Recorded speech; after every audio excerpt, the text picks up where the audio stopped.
spinning. We are live, We're live. finally, Tran here. along with Jolly. Yeah, of course, our names are on the screen, so you already know who we are. That is true. Very self-evident.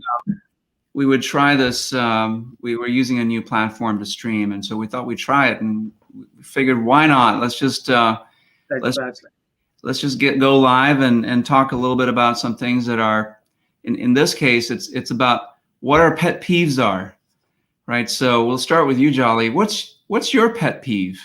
I got a silly one. I hate different fonts on a PowerPoint, especially when we are pairing with people, when everyone is working on the same deck and it comes out with different fonts and different font sizes.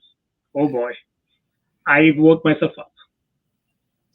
Why does that bother you, the different fonts? I think I might be a little bit OCD, Kumar.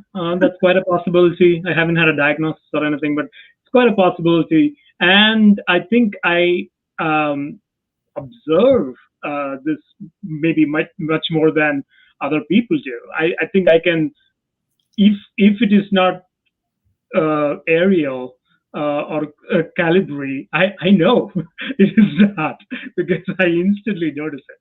And I think it drives my wife up the wall as well. Yeah, I share that with you. It doesn't bother me so much, but I do like to keep anything that I create in a PowerPoint consistent with the font and all of that. And little changes in fonts, they do bother me. Yeah, and stick out. Yeah, so it's not unusual. Yeah. And also having periods at the end of lines and not in other cases. Yeah, we need to be consistent. Absolutely. I totally agree with that. I don't know why, but if I find some lines or bullet points with periods at the end and some without, oh my God, I'm fixing all of them. Yeah, I get you. Yeah.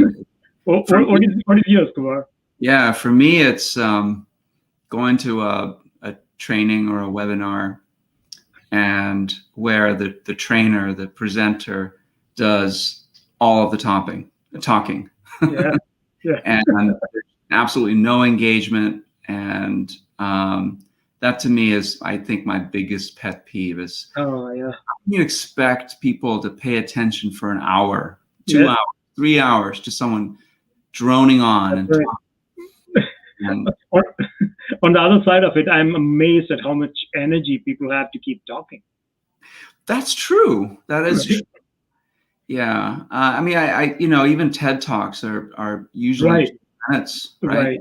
Not much more than that. And there's a certain definite storyline. There's a beginning, there's a definite middle, sort of the journey of whatever they're talking about, and a really crisp and ending.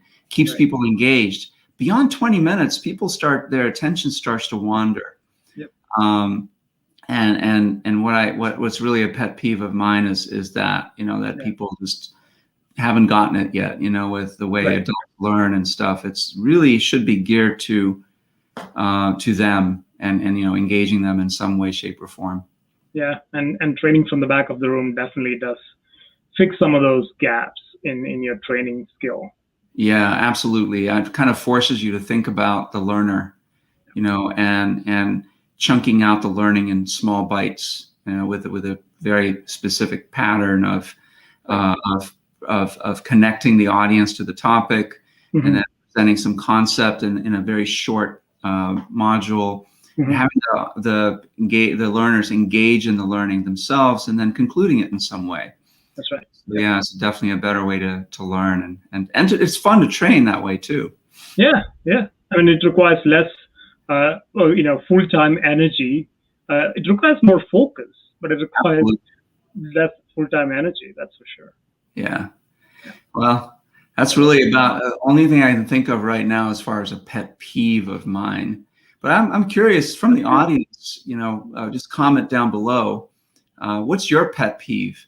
And share that with us, and we could have a laugh, or we could examine it, or whatever it may be. Yeah, that is an interesting question. We could pick up that in our Agile shorts. Yep, absolutely. Which this will be in our Agile Shorts YouTube channel.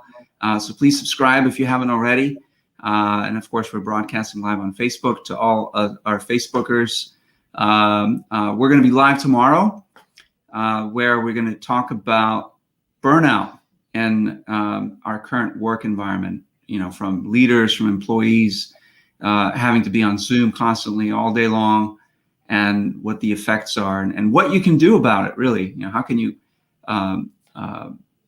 combat this fatigue from being on camera all day long, and just the burnout that I think many of us are sensing. So stay tuned for that. Hope you join us at 12:30 p.m. tomorrow Eastern. See you soon. All right. See you all later. Bye now.